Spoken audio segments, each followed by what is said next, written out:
It's just been everything. Every emotion you've ever had in your body, I think, came out in the last 8-9 days. For Joey to come over here on his own emphasises the stature of the man, you know.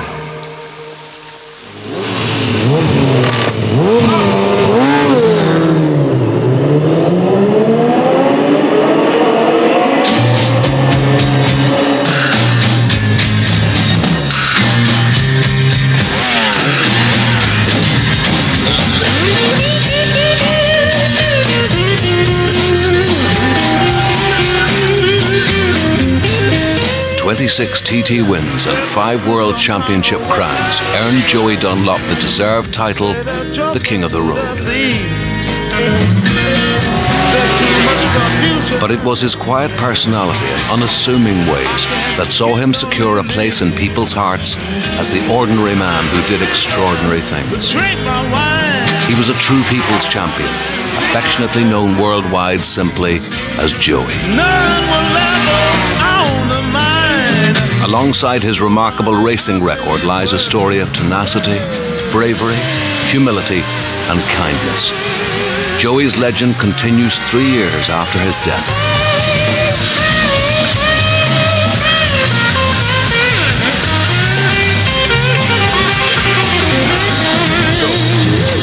No reason to get excited.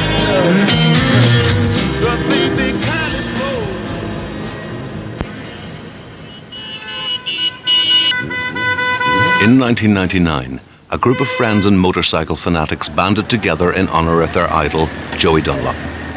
They called themselves the Lost Riders. Their mission?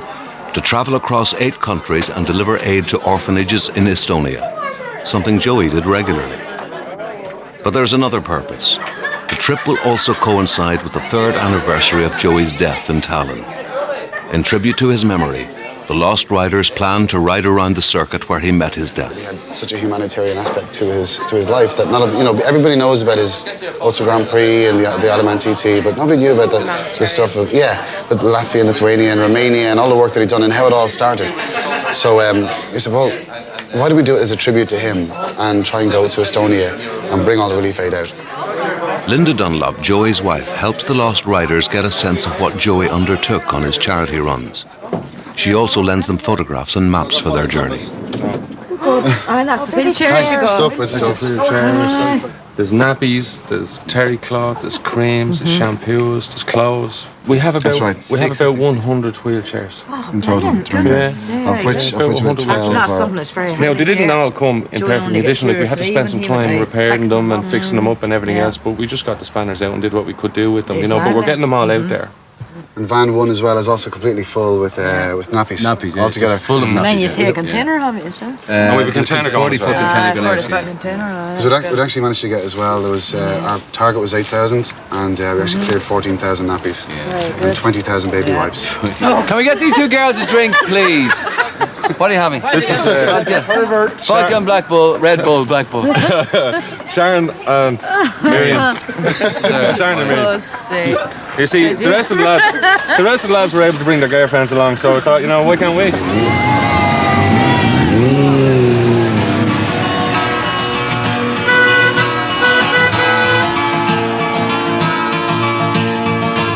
The bikers hope that by completing the journey, they will come closer to understanding the real Joey Dunlop. This will be a journey of remembrance and friendship. But first, they face the practical difficulties of driving thousands of miles. Unlike Joey, who travelled alone, the Lost Riders will drive in a convoy of 5 bikes and 4 vans. They have never planned anything on this scale before.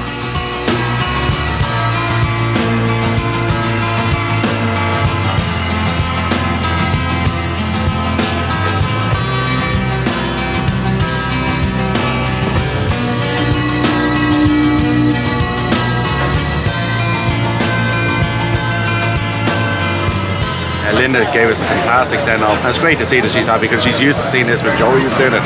Obviously we left this morning, the convoy left together, and we're just looking after ourselves now, because when we do arrive the far side, we don't want to get a good run right across England to the next ferry.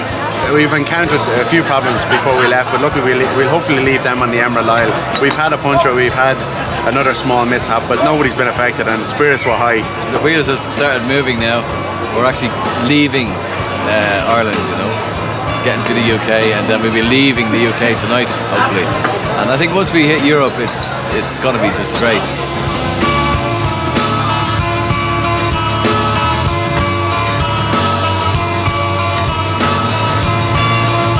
Mark, we're taking the A75 for Dumfries, okay? Just in case you lose me, just stay on that road. The lads can't pull in, so they're just going to go along. Over the next 12 days, the convoy will drive nearly 3,000 miles with their aid donation. Their route takes them through the UK, by ferry to Rotterdam, and then across to Holland, Germany, Poland, Lithuania, Latvia, and finally Estonia. This is a route taken by Joey on at least 4 different occasions.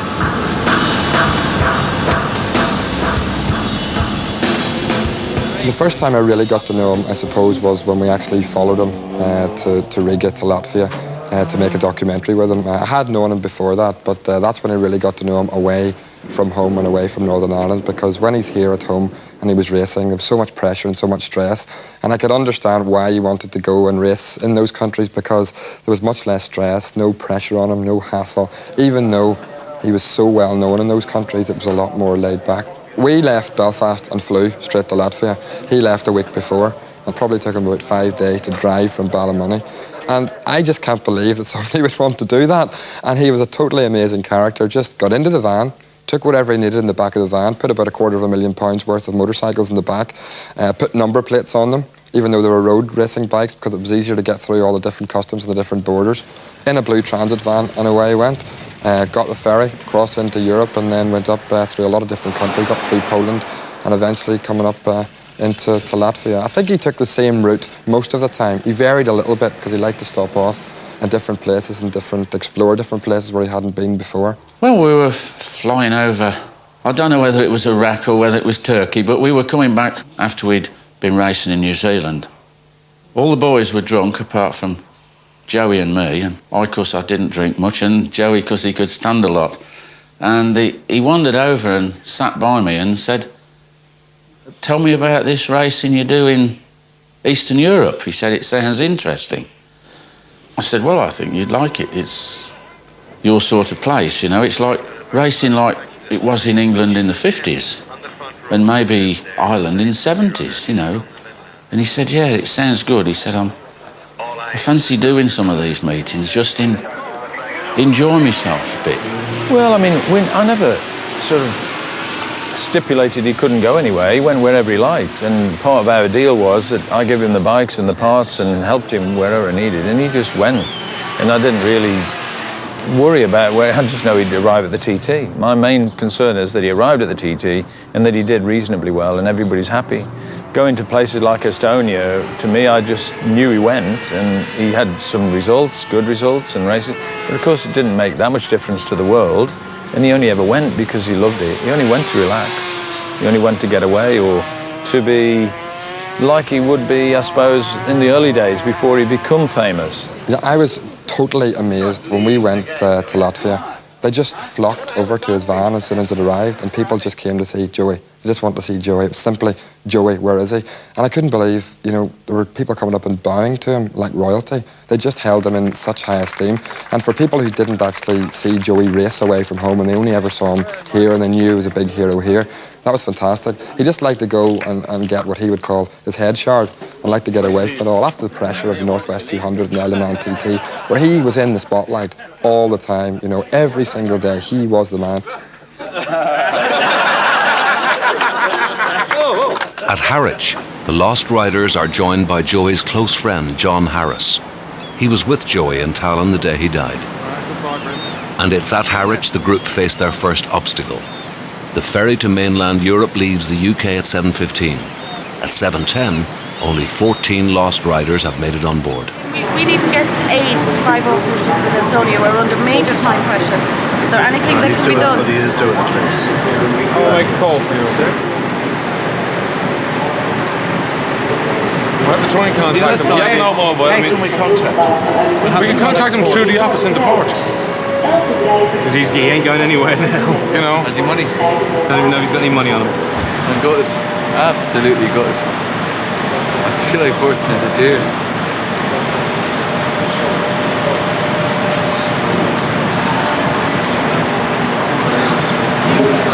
With one member of the group left behind, Joe is devastated.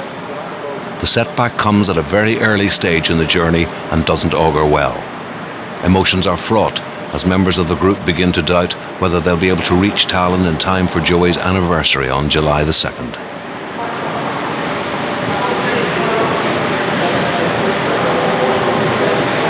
You know, this is all part of this trip because some things are going to happen that's going to be unexpected. We have to deal with them and we have to be big enough to be able to get over it and move on. And, you know, this trip is over in 2 weeks' time. And no matter what happens in the meantime, we just need to make sure that everybody gets home safe and sound. We do what we set out to have done. We made a commitment to people like John and Bob Macmillan and Linda Dunlop and their family, and that's our job now. I'm sure Joey encountered all these problems, but nobody ever knew about it. Yeah. Just water off and ducks back to Joey, you know. Oh, it would. Yeah, just never tell anybody about it. You know? I think we go for a drink, yeah? I think it's ready.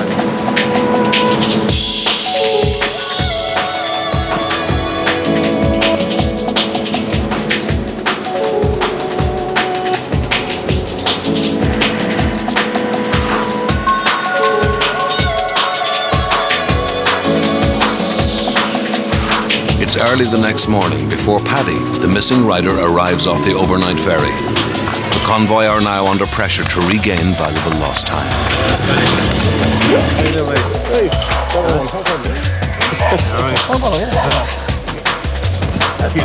One lost rider.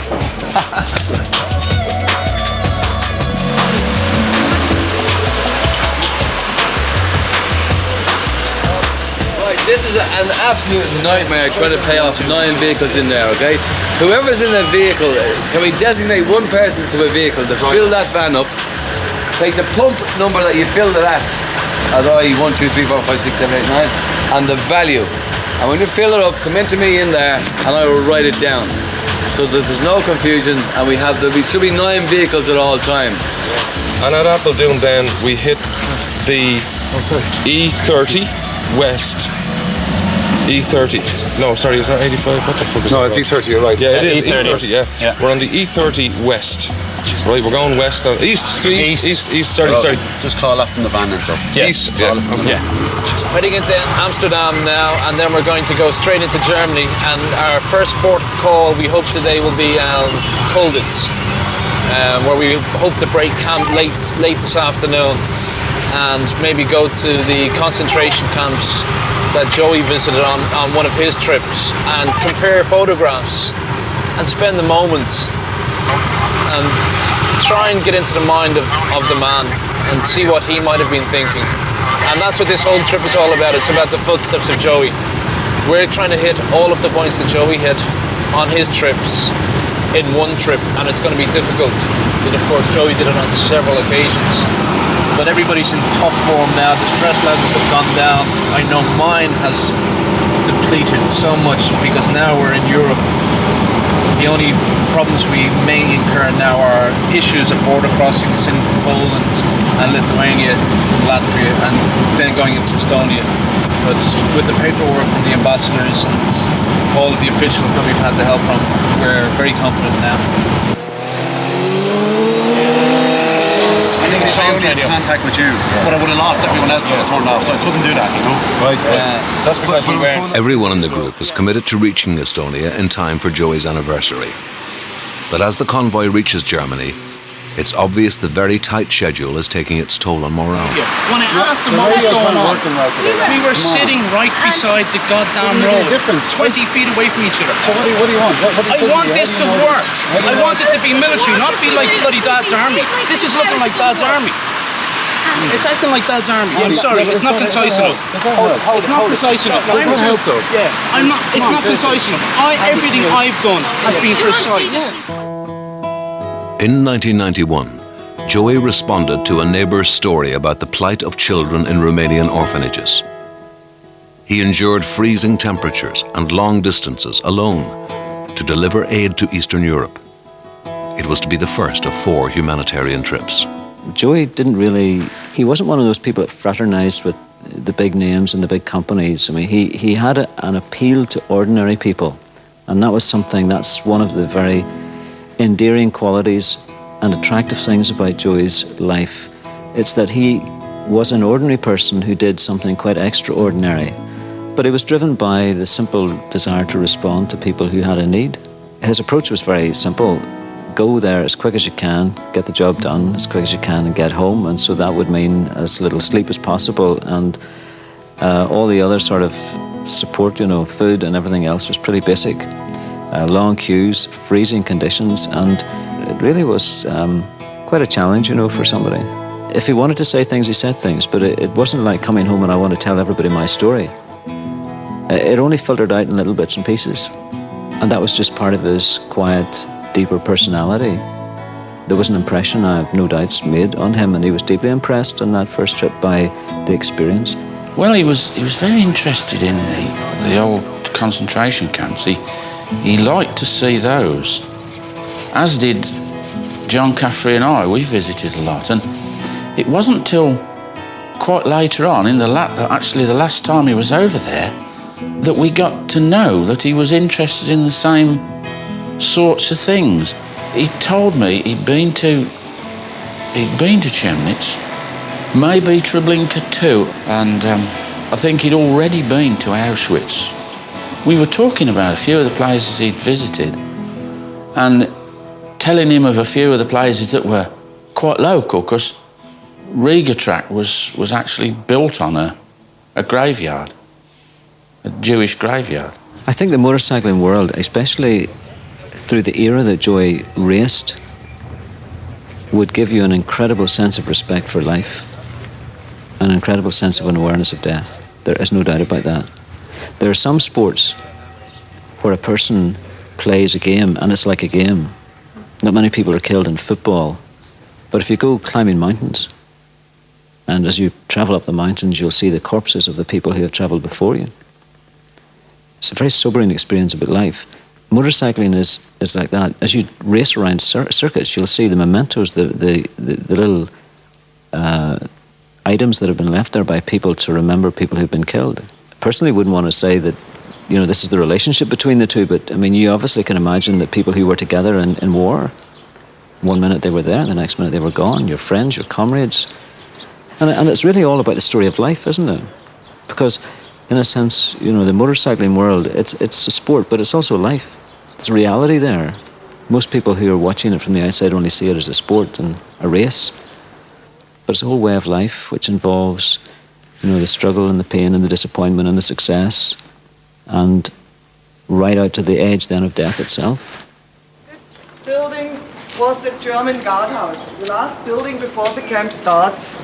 And you can see the escape exhibition. But I will show you points into the castle that you better understand what you see on these photos.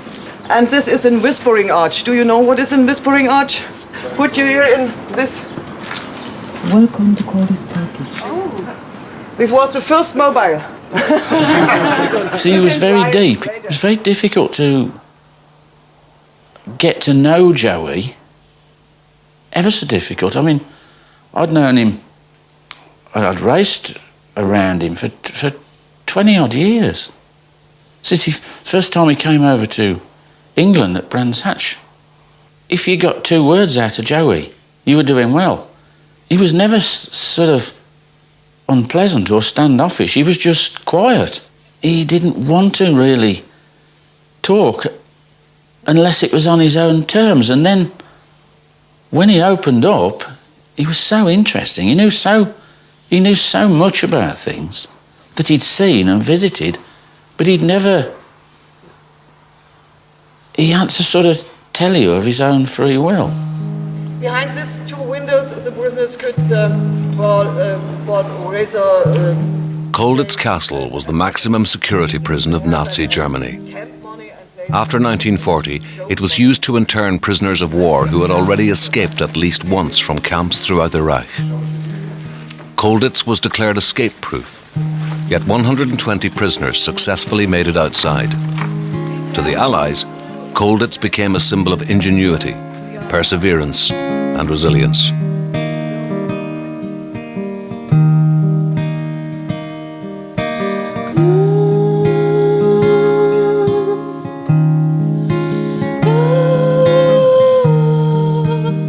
Linda Dunlop allowed the riders take Joey's photographs with them on their journey.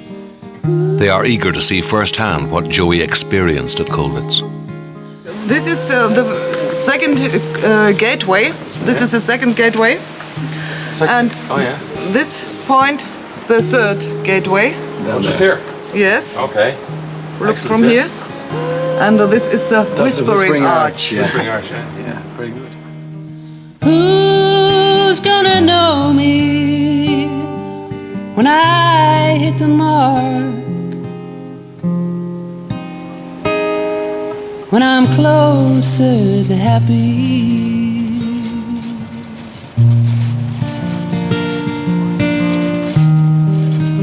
Who's gonna hear what I felt for so long was always in me? A lot of people, I mean, well, still today, couldn't work Joey out or know how to work him out. He was a different character. I mean, he was a very private person. He kept a lot of things to himself, but he definitely knew how to race. It would have been very, very hard to get a psychological advantage on Joey Dunlop because he didn't say anything or he didn't tell you anything. So what were you going to say back to get a reaction? You would ask a question and he would nearly answer it without speaking, or he would ask you a question without speaking and you would give him an answer back because you both knew you were thinking identical, the same thing, about the same bike, the same part, the same whatever. And that was just a way with him. He didn't tell people a lot, but he definitely thought a lot. Joey was just one of the lads. I mean, the good thing about Joey Dunlop was he got to be famous and world champion several times over, but he didn't ever change, and that was what people respected him for. We looked up to Joey. He was our hero, and other riders, they get to the top of the ladder and they forget that they were at the bottom the same as most of us. He'd buy me a drink, I'd buy him a drink. He didn't think that he was better than anybody else, which was brilliant. When he was there to do a job, which was to race motorcycles, he was 100% to do that. You just didn't beat him for the sake of it. If you beat him, he respected you for it because he knew how hard you had to ride, because he had talent and he knew what talent it needed to beat that. So, yeah, I mean, he was probably one of the fairest sportsmen out there. I mean, he was tough to beat when he wanted to win, but he respected you when you did do it. In a way, he shunned publicity. He would go to events for you because you wanted him to, but actually he would prefer to be quietly sitting in the bar with like a half a Guinness or whatever, and he'd prefer his own company many times, but obviously never had the chance to because always somebody wanted to come and talk to him. And there's quite often he went to somewhere like Donegal in his Mini with his lad or one of his sons or two of his sons and go fishing and just sleep in the car, and with a tent, and now 2 or 3 days fishing in Donegal. And there wasn't anything in his life other than racing and his family. He didn't even do it for money. I mean, he was doing it for the love of it. Oh, no. Joey wasn't the perfect PR man, was he? He was just the perfect racer.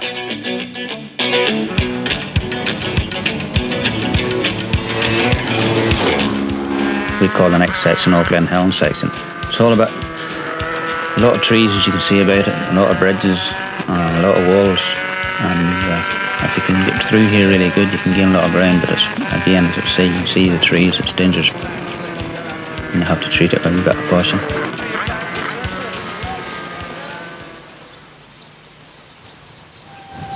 The group have finally crossed the border from Germany into Poland. Failing to find a campsite, they book into a hotel. They awake to bad news. When I came across this morning, I took the padlock. The padlock was lying there and it had been cut with bolt cutters. Right, yeah. That might have been where they were hiding. They might have been sitting there waiting for us to switch the lights off. All right, yeah. We got here about 10 Irish time last night. The whole unit is sealed, enclosed in walls like a fortress type of thing.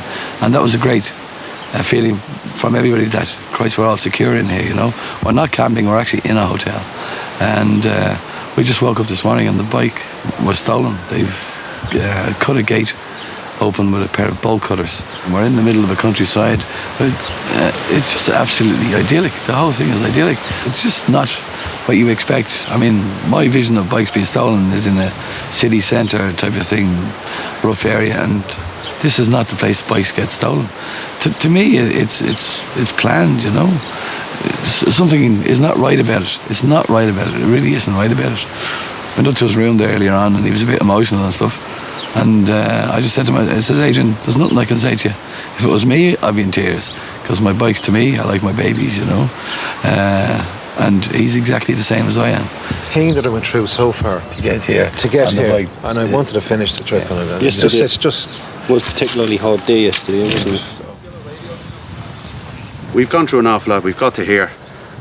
Where I thought everything was safe last night, I mean, I looked around as best I could. I seen cameras inside, etc. I felt very safe. I didn't see a problem. It's out of our hands what has happened. And Adrian has made a decision that he's donated the bike to the club, the value of the bike obviously, to the club. It was his pride and joy. It's not the value of the bike that I'm concerned about at all, because I know how attached to this bike these people are. What I will say is we've put the word out. I've put the word out this morning with the police to put around with whoever's the cause of this, that we are offering money for the bike. We've offered them €500. I don't know whether it's 500 or 5,000 that they want, but we've offered them money, and that's the bottom line. So we're going to leave. We're going to travel towards Trzebinka, where our destination was decided last night. And I just want to see, get a show of hands. Everybody's hand in the air if they're all happy with that. Yes. We get a show of hands, everybody. Okay.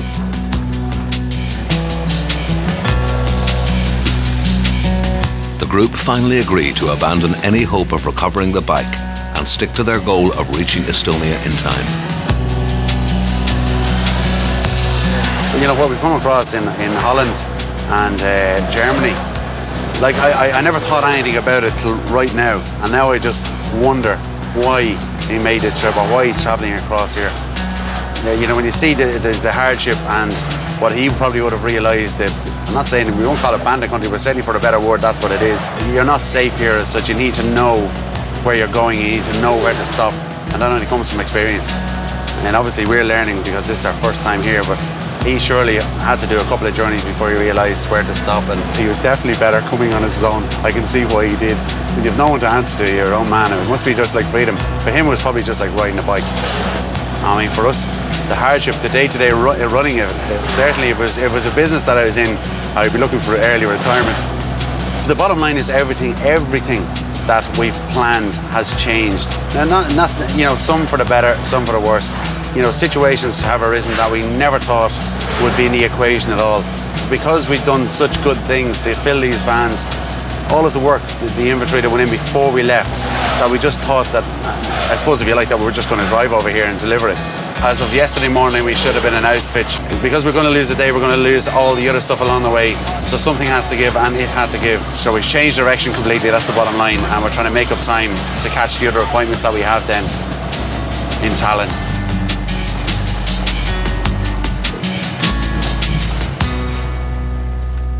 The worst thing about this place is there's about 1,000 Comanches on the far side, okay? And there's some Red Indians on the other side, right? So we just have to keep a vigil tonight. What? The cavalry will be here in 3 days, right?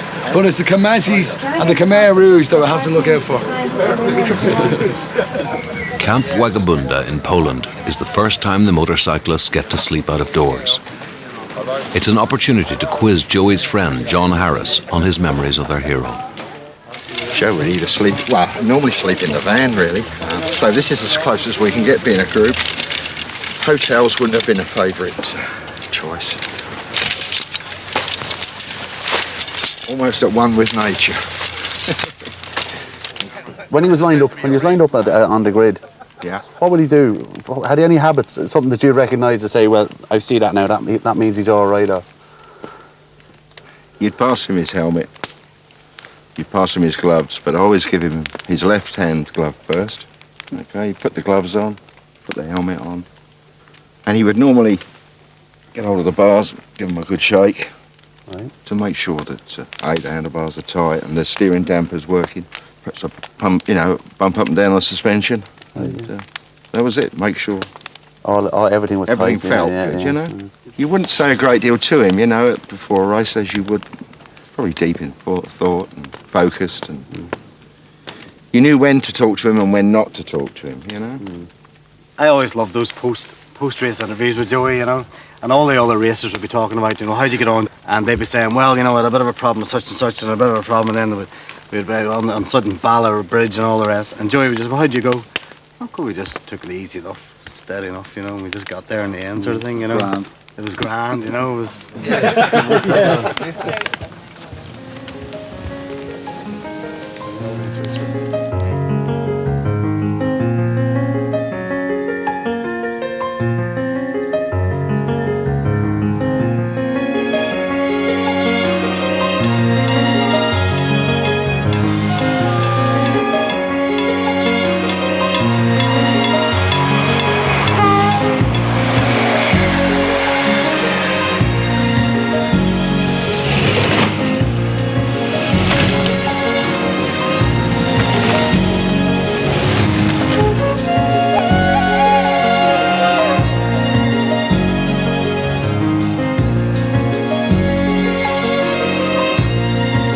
I actually do not know what day today is. I'm absolutely lost with my days. It's not important to me at the moment what day it is. It's just we're going on a 24-hour cycle. We have to get everything done.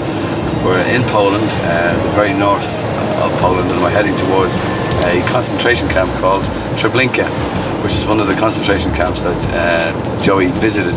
We've actually driven in the region of 2,000 miles since Ireland, and all the roads, I've never been on such a straight road. This road is the scariest road I've ever been on. It's just sidelined by trees. It's cut straight through the middle of a forest, and it's dead straight for absolutely miles. I mean, the only reason that this road was put in my eyes, is to get people to their final destination as quickly as possible. It's the deadest, straightest road I've been on in a long, long time. It is. I don't know how I feel about it. It's the eeriest feeling ever.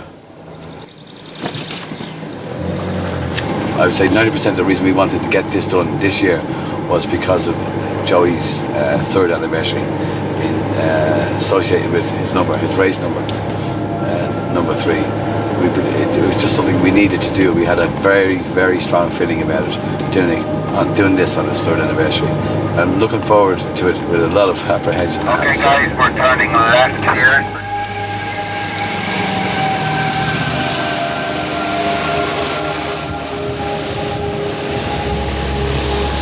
Hidden in the remote forests of northeast Poland near the village of Trzebinka lies the remains of an extermination camp. It is estimated that up to 800,000 Jews were systematically murdered here. The whole process of extermination, from arrival at the camp to removal from the gas chamber, took only 2 hours. From photographic evidence, the lost riders know that Joey visited the camp on his journeys to Eastern Europe.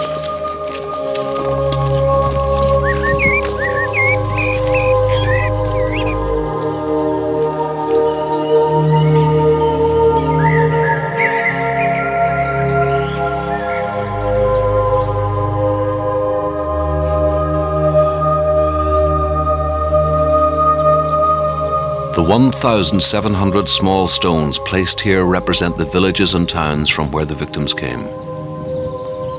The Jews who lost their lives here were from Poland, Austria, Belgium, Czechoslovakia, France, Greece, Yugoslavia, Germany and the Soviet Union.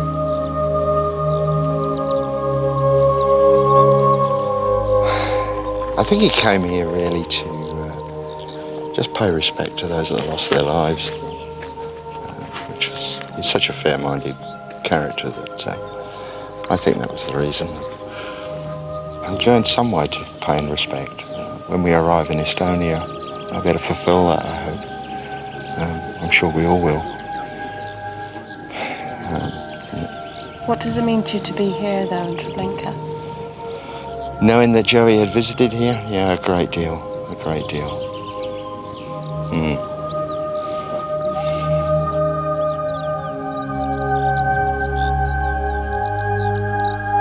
We've calculated that they cremated in the region of 3,000 people per day. I mean, that's a wing of a football stadium worth of people. That's frightening. That's absolutely frightening. To think my personal opinion is I want to separate from the group and be on my own type of thing, just to reflect on it all, you know.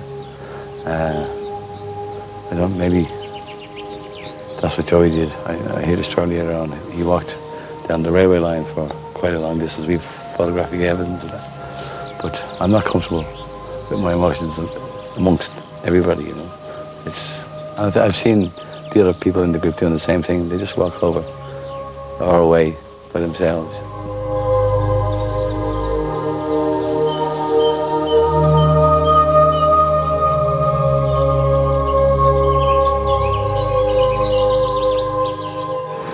We're actually about 15, 20 miles from the exit border of Poland, and everybody in the group cannot wait to get out of Poland. And that probably sounds a bad thing to say, but believe me, it's a very strange country, and I would never wish to return here, you know. And everybody is of the same feelings. And it's not because of just because we've had the problems here. Some of the problems have been caused by this country, so yeah, I'll be very glad to get out of it, I can tell you. 6 days into what has become a grueling journey, the weary travellers hope that the worst is over. Before the trip, they spent many hours organising clearances for the borders. They are certain that there will be little to hinder their progress. I think we've gone, 2.5, 3 miles now at the moment, of just solid trucks backed up to each other.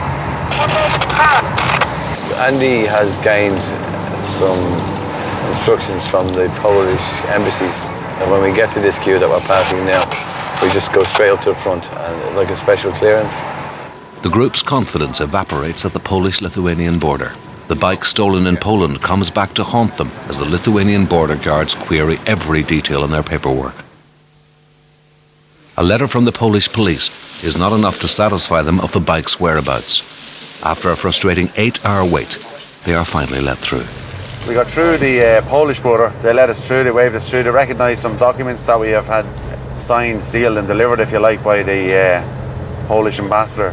And they've worked quite well, they've got us through. But when we went to the Lithuanian border, then the trouble started. It just went from like half hour to an hour to 2 hours to 3 hours to 4 hours. And what I can't understand is the people, those guys who were obviously working there day in, day out, didn't even have the courtesy to come up and say, you know, there's a restaurant here, or there's a small coffee dock which you can go in and maybe look after. You know, we've 20 people sitting in vans and bikes standing around doing nothing for 8 hours. As far as I can say, it's not what I wanted, it's just a disaster. When we made up time to get into Lithuania, everything was sorted, so our travel time was 8 to 10 hours, which was fine, we had plenty of time. Now we've just lost that. All for bureaucracy, whatever word you want to put on it. It's not very fair for me to say, but it's just my opinion on how these countries get on at all. If they're going to stop people getting in and out of the country, they seem to, I don't know what the problem is, you know.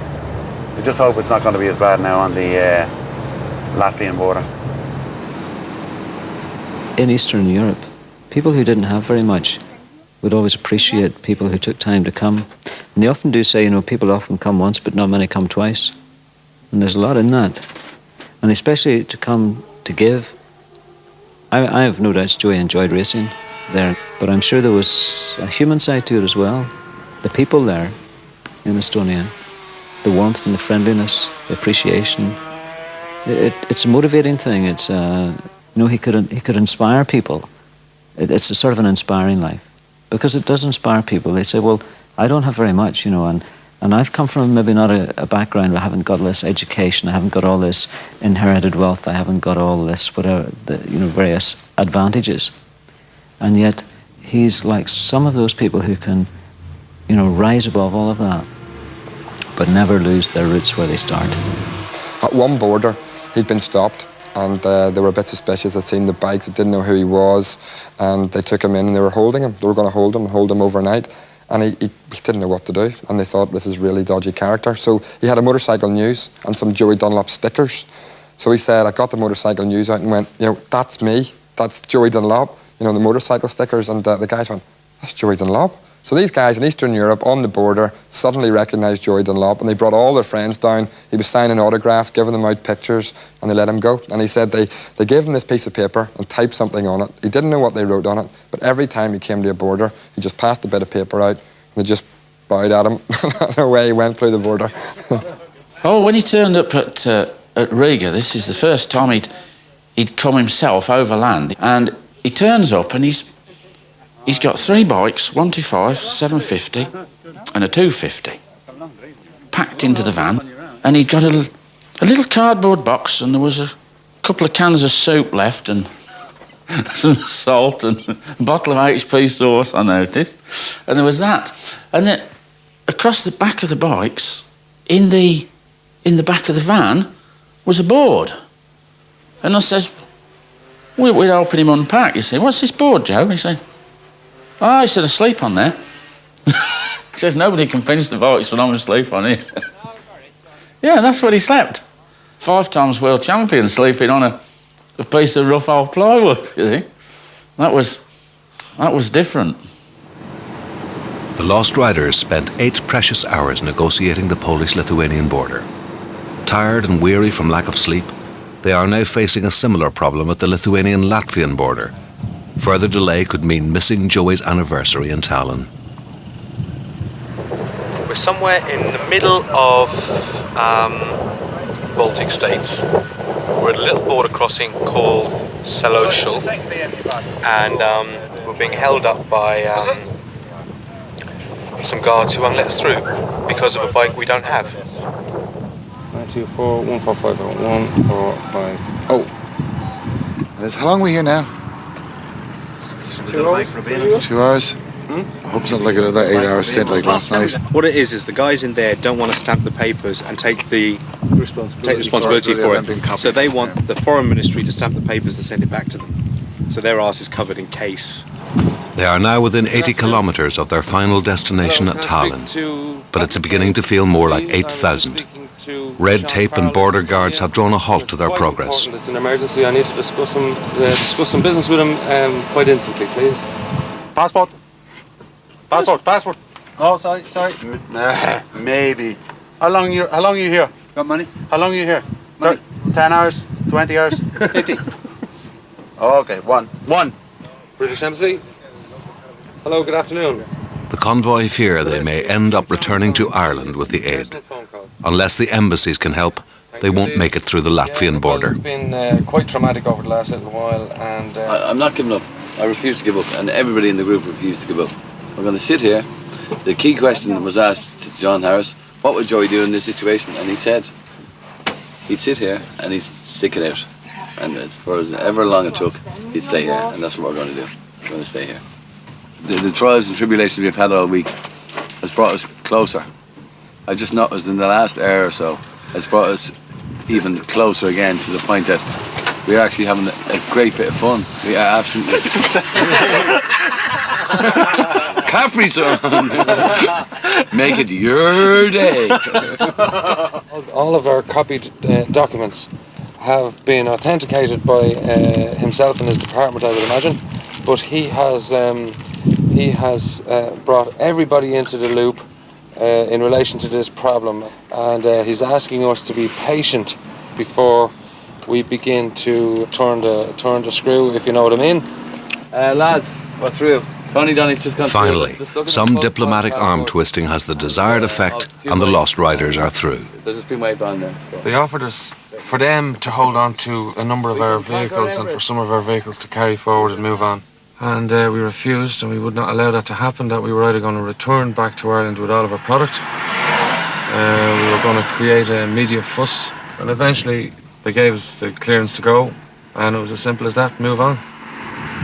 This whole trip has been pretty much a haunted trip, you know. It just hasn't worked out too well so far. I think people are so tired at the moment that they're not in control of their emotions.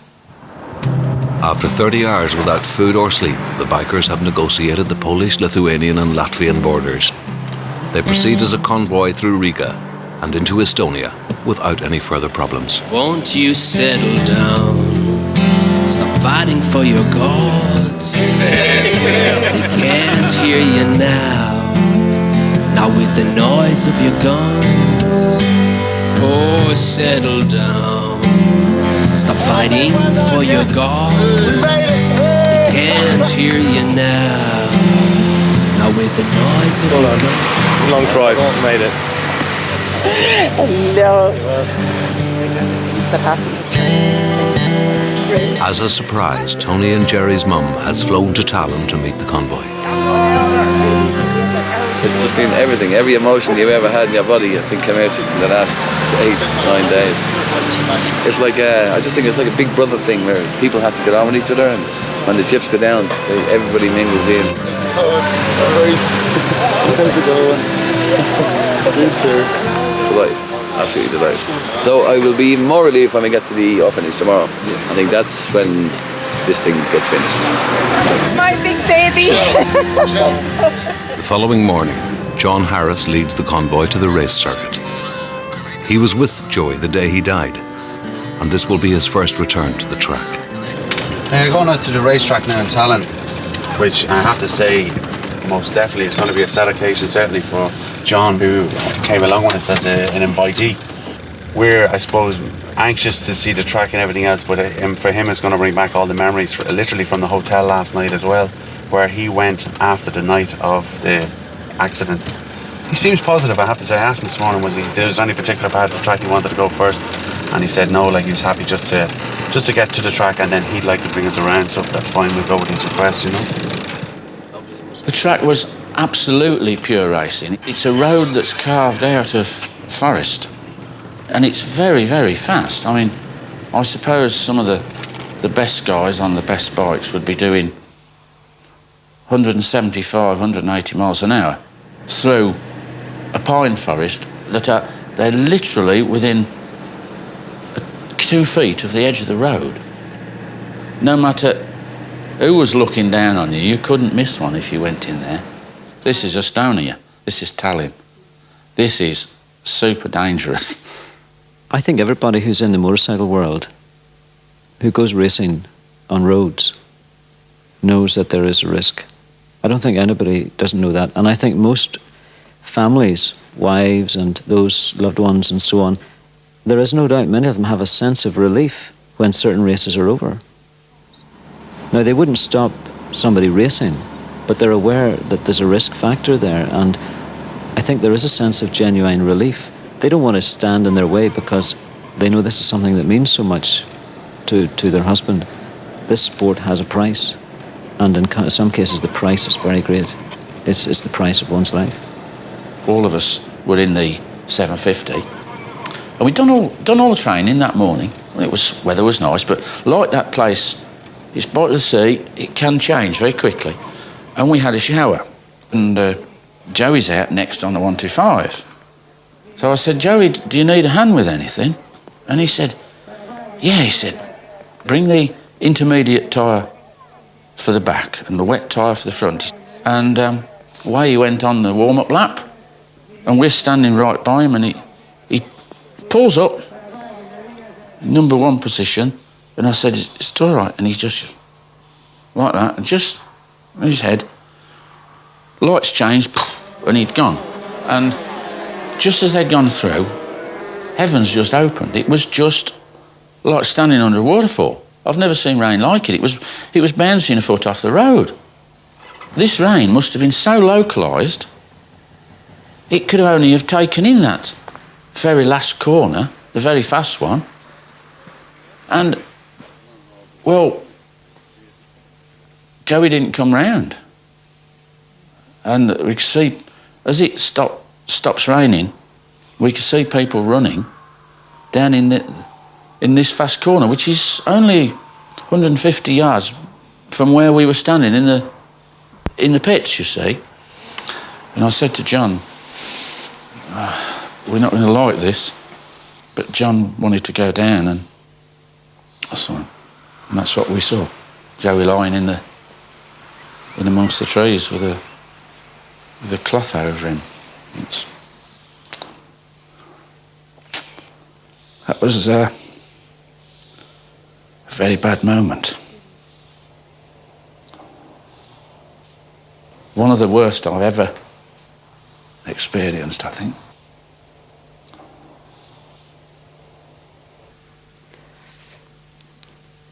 Yeah, I can recall that very vividly, that particular moment. Everything about it.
Having travelled almost 3,000 miles to this spot, they celebrate Joey's life by completing a lap in his honour.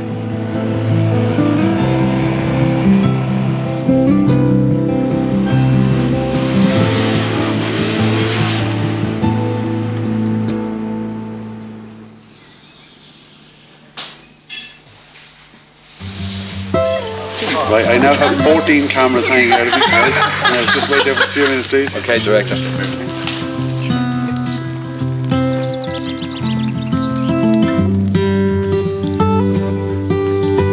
The orphanage in Valandi is home to 40 children, mainly under the age of 8. Some have special needs. It is one of the few orphanages in Estonia to receive state assistance, but it relies on outside donations to keep its head above water.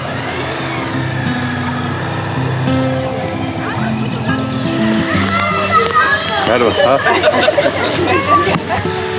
Gorgeous little things, aren't they? Yeah, absolutely. Yeah. See, that's made them happy. Hello. Okay, girl. Priceless. Please, I'm on my knees to smell of your fresh grass. Any more?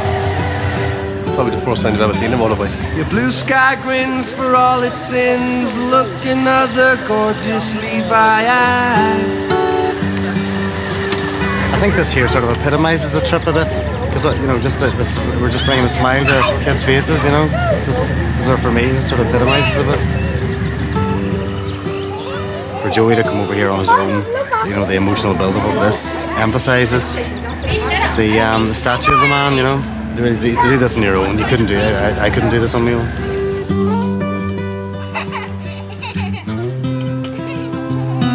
We are so glad that there are people in this world, as you are, who think about other people and especially about children. And I think you bring so much happiness and so much support.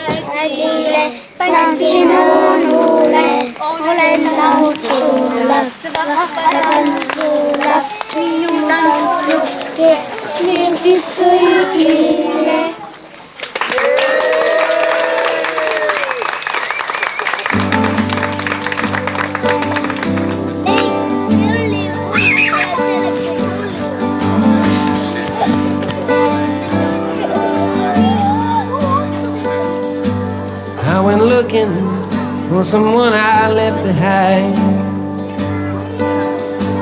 Hey, but no one, just a stranger did I find. I never noticed, hadn't seen it as it grew. For one child, an electric wheelchair means greater independence. Mikhail, age 10, could never afford the new one donated by an Irish family. Words dismantled in all the books and vows. Conversation, though we utter not a sound. I heard a rumor, I don't know if it's true, that you'd meet me when the flame turns blue. Oh, right now. I mean, there's a group of kids out here, and there's got a photograph of us, you know, on their pin board, you know, and That sort of stuff is so hard to fathom, sort of thing, you know. It's rare.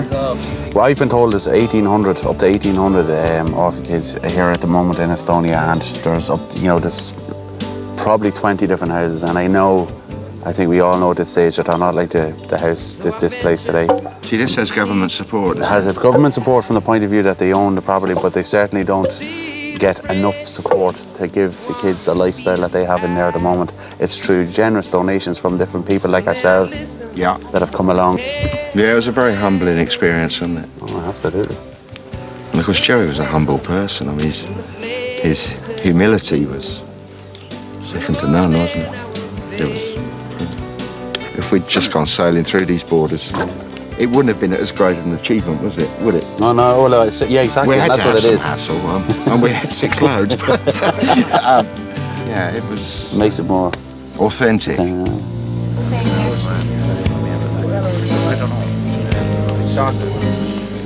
It took them almost 3,000 miles to get here. On the 3rd anniversary of Joey's death, the Lost Riders remember the man who inspired them to follow in his footsteps. We remember cheers and shouts at Black Dub and Bray Hill and anxious moments waiting for the light. And we recall the 21st at Misty Mountain Slopes, told a tale of who would win the fight. Could we forget a rainy day in June of '85 when in the rain-soaked senior race he flew, this hero ran the gauntlet on a flooded mountain course. At the Ulster on a sunny day, his pride on fire, written off that year before, the yellow helmet stormed in first to claim the Formula 1 and gave Dundrod its greatest ever roar. But one thing that we will all recall, the times he stood up high and took the honours, 26 in all. He well knew how to celebrate. He'd spray the bubbly wide and the smile, the greatest smile of all. And now the things we've always feared has come to us this day. His light has not come on, although we will all wait. Joey's yellow helmet won't be coming round again. It's never going to be the same for me.